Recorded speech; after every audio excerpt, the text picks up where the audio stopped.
নেতাকর্মীদের। দর্শক, এই মুহূর্তে দেখতে পাচ্ছেন চরমনাইয়ের যে নেতাকর্মী আছে, নেতাকর্মীর অবস্থা দেখেন। দেখতে পাচ্ছেন যে অবস্থা চরমনাইয়ের, দেখতে পাচ্ছেন অবস্থা কলম খুবই ভয়াবহ। এখন দেখতে পাচ্ছেন যে রাজপথ ঘেরা হয়ে গেছে।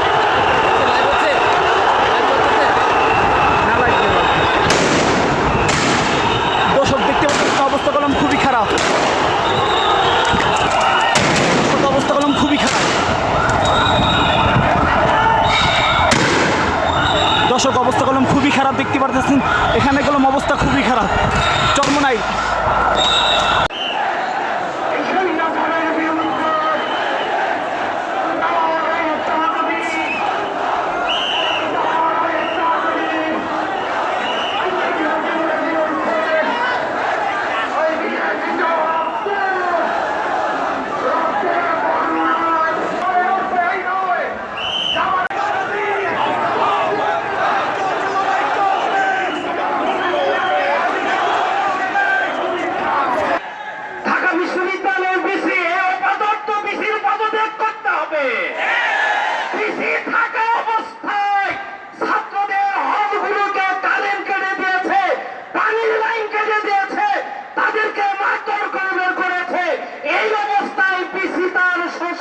থাকতে পারে না।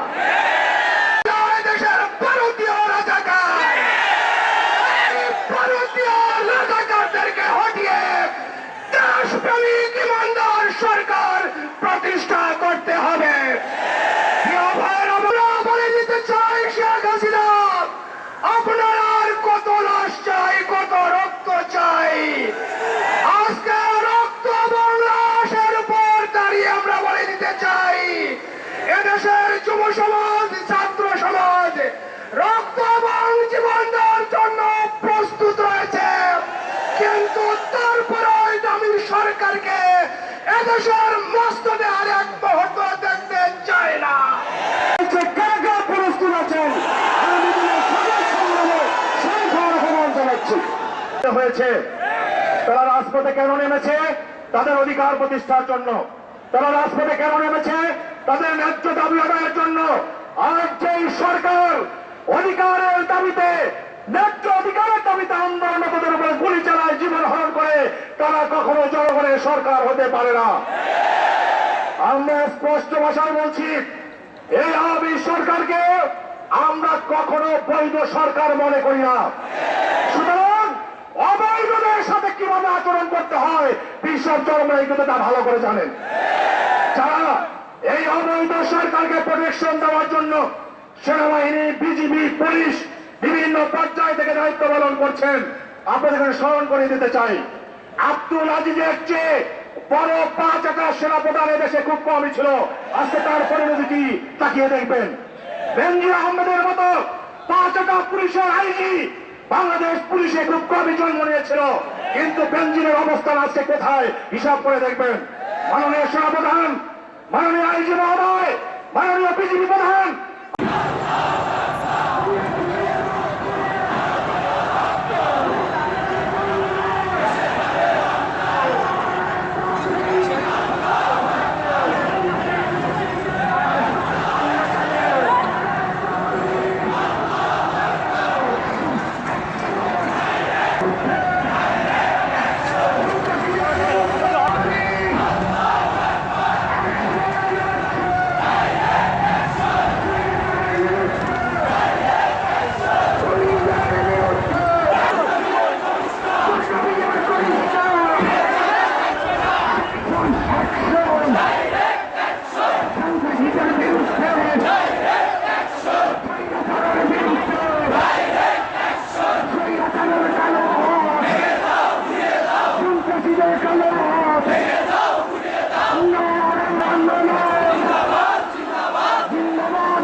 শান্তিপূর্ণভাবে আমরা সমাবেশ শেষ করছি। শেষ করার পরে যে দেখতে পাচ্ছেন যে আমরা সমাবেশ শেষ করে আমরা সবাই বাড়িতে ফেরার সময় আমরা যাইতে আছি, ওই সময় আমাদের উপরে কোনো আক্রমণ করছে প্রশাসনের লোক, যে আমার উপর দেখতে পাচ্ছেন যে অবস্থাগুলো খুবই ভয়াবহ ছিল। আমাদের উপর গ্যাস ফেলানো হয়েছে, গ্যাস দেওয়ার পরে আমরা কোনো অবস্থা খুবই ভয়াবহ। আমরা উশৃঙ্খলভাবে আমরা কোনো বক্তব্য দিই না, তারা আমরা সরকারি মূলত উস্কানিমূলক বক্তব্য দিই না। এখান থেকে আমাদের পীর সাহেবের নেতাকর্মীরা হুজুররা সবাই খুব শান্তিপূর্ণভাবে শেষ হয়েছে। এখনও আপনারা শুনতে পারতেছেন বাইতুল মুকাররম ইফতার গেটে ভয়াবহ। এই সরকার জালিম সরকার কি করতে পারে আপনারা দেখতে পারতেছেন। এই জালিম সরকার থেকে আমরা বাঁচার জন্য প্রত্যেকটা মুসলমান, প্রত্যেকটা জাতি একসাথে যদি আমরা মাঠে ময়দানে কাজ করতে পারি, এই জালিম সরকার শেখ হাসিনা সরকার এই দেশ থেকে পালাতে বাধ্য হবে। আমরা মুসলমান আমরা সরকারকে আমরা বলতে চাই, এই পীর সাহেব চরমনাই হুজুরের নেতৃত্বে আমরা কোনো প্রশাসনের গায়ে কিছু করি না, আমাদের উপর হত্যার হুমকি দেওয়া হয়েছে। আমার যে ক্যামেরা দেখতে পাচ্ছেন, ক্যামেরার অবস্থা কলম খুবই খারাপ, ক্যামেরা আমার ভেঙে গেছে, তারপর ক্যামেরার স্ট্যান্ড কলম খুব অবস্থা খারাপ হয়ে গেছে। দর্শক, তো আপনাদের এই জাতির কাছে আমি একটা অনুতনা আবেদন দিলাম, আপনার সন্তান স্কুলে পড়ে, আপনার সন্তান কলেজে পড়ে, প্রশাসনের লোক, পুলিশের লোক, তারপরে এমপি মন্ত্রী ছেলে সবাই কলম স্কুল কলেজে পড়ে, তাদের ছেলেও স্কুল কলেজে পড়ে, তারা চাকরি না করে কি করব? এই কলেজ ভার্সিটিতে পড়ে তারা যদি চাকরি না করতে পারে, তাই এই পড়াশোনা করে কি হবে? দর্শক, অবস্থা কি এখানে যে প্রশাসনের অবস্থা যে দেখতে পারতেছেন খুবই ভয়াবহ এখন চলতে আছে ঢাকা বাইতুল মুকাররমে। দেখেন অবস্থা কলম খুবই ভয়াবহ। দর্শক দেখতে পারতেছেন এখানে দেখেন পুলিশের অবস্থা।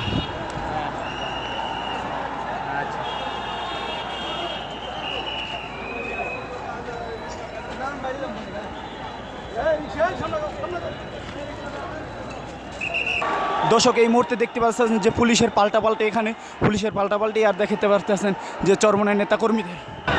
দর্শক, এই মুহূর্তে দেখতে পারতেছেন চরমনাইয়ের যে নেতাকর্মী আছে, নেতাকর্মীর অবস্থা দেখতে পারতেছেন যে অবস্থা চরমনাইয়ের দেখতে পারতেন অবস্থা কলম খুবই ভয়াবহ। এখন দেখতে পারতেছেন যে রাজপথ ঘেরা হয়ে গেছে।